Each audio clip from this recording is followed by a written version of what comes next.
Tag TV brings you daily news bulletin from India. Breaking news and views from India.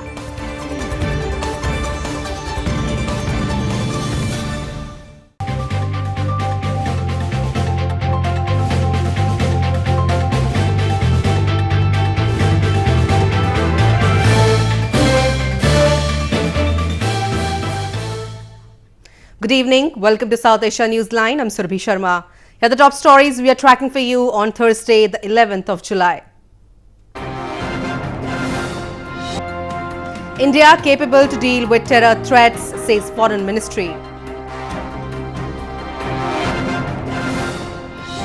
At least 18 killed, several injured in fatal train collision in Pakistan. An Afghan president once again calls for peace talks with Taliban.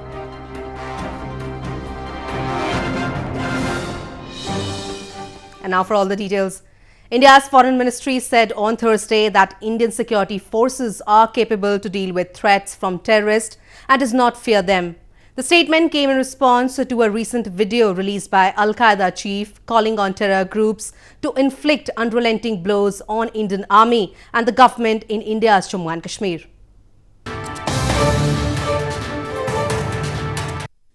India's Foreign Ministry said on Thursday that Indian security forces are capable to deal with threats from terrorists and we do not fear them. India's Foreign Ministry spokesperson made the remarks while responding to a question on a recent video released by Al-Qaeda chief Ayman al-Zawahiri calling on terror groups to inflict unrelenting blows on the Indian army and the government in India's Jammu and Kashmir. आपको पता होगा, हम सबको पता है कि जो हमारे जो सिक्योरिटी फोर्सेस हैं उनके पास इतनी काबिलियत है, उनके पास इतना इक्विप्ड हैं कि ऐसे जो धमकियों से उन घबराने वाले नहीं हैं और ना हम इतना ज़्यादा ध्यान देते हैं, वो हमारे जान माल की सुरक्षा, टेरिटोरियल इंटीग्रिटी और सॉवरेनिटी का जो उनके पास दमखम है ख्याल रखने का. In May, Indian security forces killed Zakir Musa, the chief of a terror group affiliated with Al-Qaeda in Tral area of India's Jammu and Kashmir. The Al-Qaeda chief in the video also talked about Pakistan's involvement in fueling cross-border terrorism in Kashmir. India has long blamed Pakistan of arming and infiltrating terrorists from across the border to spread unrest in Kashmir Valley. Pakistan, however, denies the allegations. In news from Pakistan, at least 18 people were killed and dozens injured after two trains collided near Pakistan's Sadiqabad on Thursday. Train accidents are common in Pakistan, where railways have seen decades of decline due to corruption and mismanagement. More than 16 people were killed and at least 67 injured in a collision between two trains near Sadiqabad in Pakistan's Punjab province on Thursday. The incident reportedly occurred when a passenger train bound for the western city of Quetta crashed into a stationary freight train at the station in Sadiqabad city. Rescue officials said hydraulic cutters had been called to the site to retrieve dead bodies from the badly mangled train carriages, and that the death toll could rise. Local media reported that an emergency had been declared at nearby hospitals in Sadiqabad and neighbouring Rahim Yar Khan, where the injured were rushed for treatment.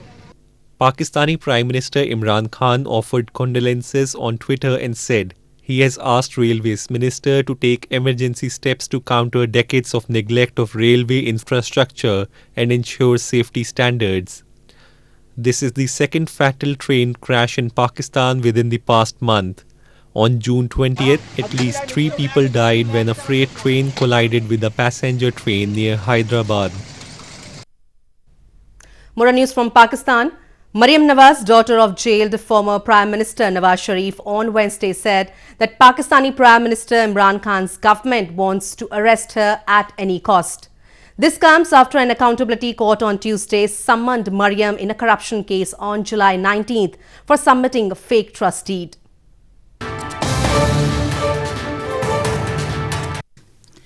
Maryam Nawaz, daughter of jailed former Prime Minister Nawaz Sharif, on Wednesday said that the federal government wants to arrest her at any cost.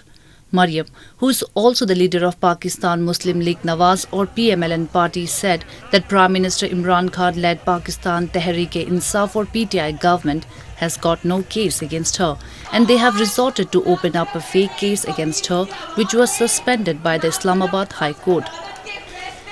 This came after Accountability Court on Tuesday summoned Mariam Nawaz in Evanfield reference on July 19 for submitting fake trust deed. The anti-corruption watchdog maintained that the charge of submitting fake trust deed was dismissed during the indictment in the Evanfield reference against Mariam.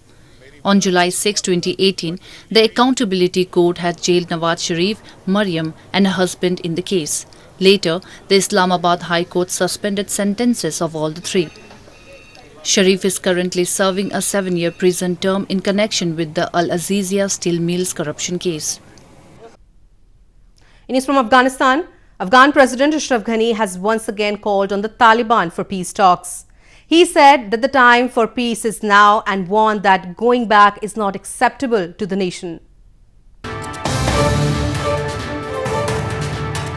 Afghan President Ashraf Ghani said on Wednesday that now is the time for peace as he once again called on the Taliban to negotiate with his government.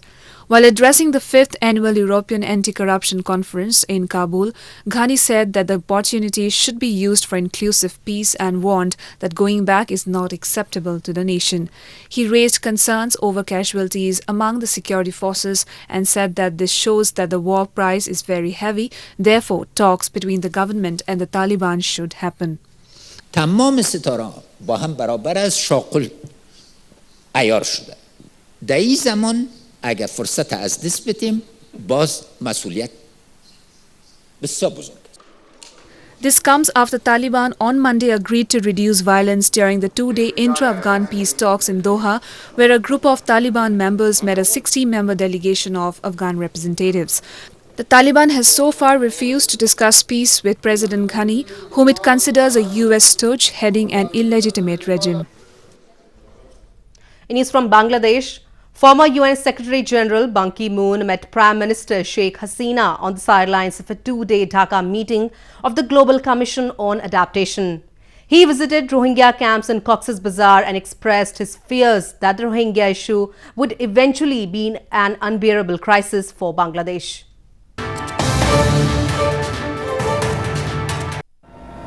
Former UN Secretary General Ban Ki-moon visited Rohingya camps in Bangladesh's Cox's Bazar on Wednesday.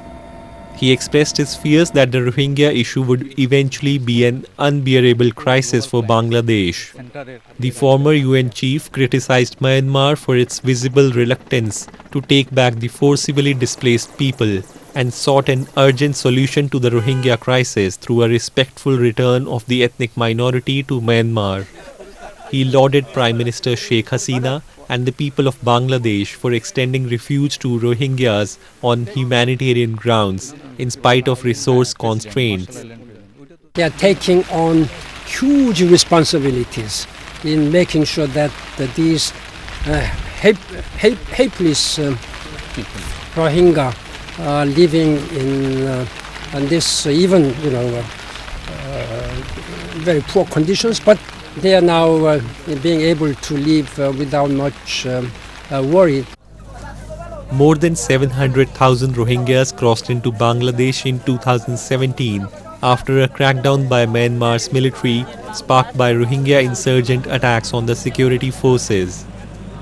Myanmar has confined tens of thousands of Rohingya Muslims to camps in its western Rakhine province since violence swept the area in 2012. Moving on to news from Sri Lanka. Sri Lanka's suspended police chief and former defense secretary were on Tuesday released on bail a week after they were arrested for failing to prevent the Easter Sunday bomb attacks that killed more than 250 people in April.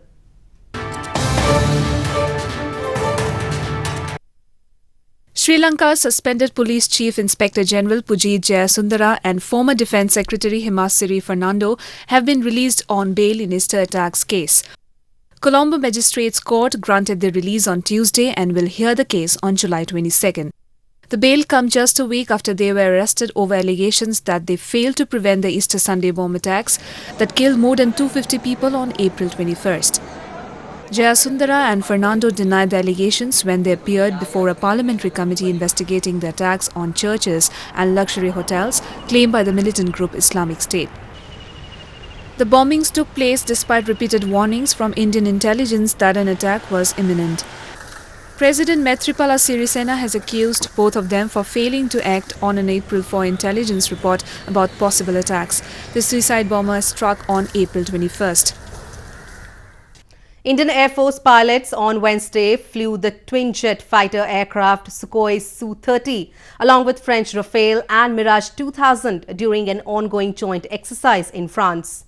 The 6th edition of the air exercise aims to boost defence cooperation between the two countries.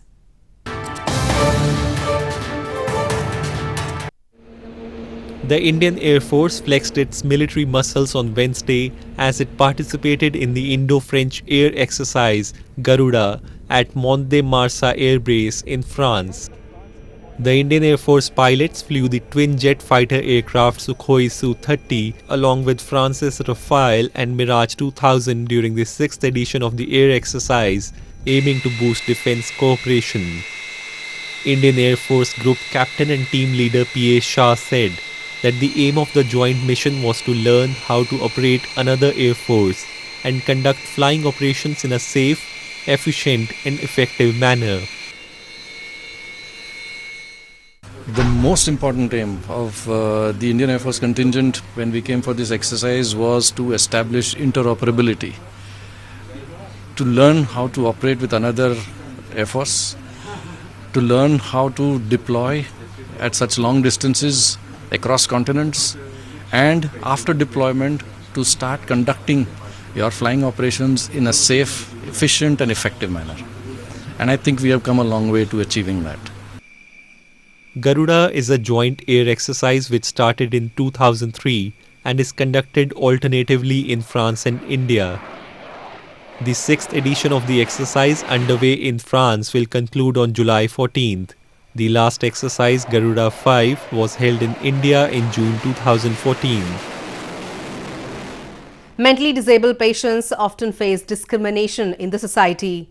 A hospital in India's western Nagpur city is providing skill development training to them with an aim of making them independent and earn a living once they leave the place after recovery.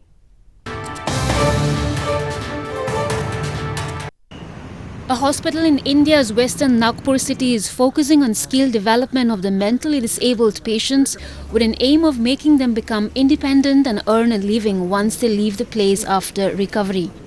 A total of 56 selected patients are undergoing training at the regional mental hospital where they have been taking care of a banana plantation. The patients water the plants, remove unwanted plants and maintain cleanliness of the plantation field situated inside the hospital premises. हमने ज़्यादा और ज़्यादा stress इस rehabilitation पे और skill development में दिया है, जिससे पेशेंट सुधारने में मदद होती है और एक बार सुधारने के बाद घर जाने के बाद रिलैप्स रेट जो होता है वो भी कम हो जाता है और पेशेंट अपने पैरों पे खड़े होकर अर्निंग करना शुरू करता है. सोसाइटी इनको एक्सेप्ट नहीं करती है. उनको लगता है कि ये मेंटली इल है तो ये अपने कुछ काम का नहीं है, ये अपने ऊपर बर्डन है और इसी कारण उनको डिप्रेशन में और जाते हैं पेशेंट. तो इनका कॉन्फिडेंस बढ़ाना अगर है तो इनको इनके पैर पे खड़े रखना जरूरी है.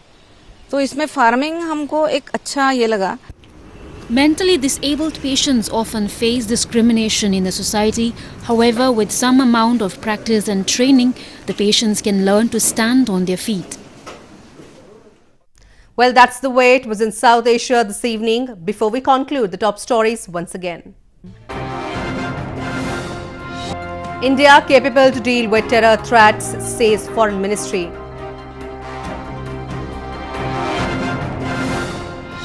At least 18 killed, several injured in fatal train collision in Pakistan.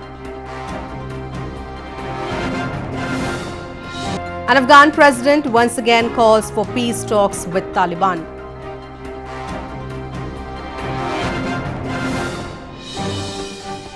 Now our viewers can watch the show on SouthAsiaNewsline.com. You can also visit us on Facebook.com/SAsiaNewsline and follow us on Twitter at SAsiaNewsline. That's all in tonight's edition. We will see you same time tomorrow. Good night.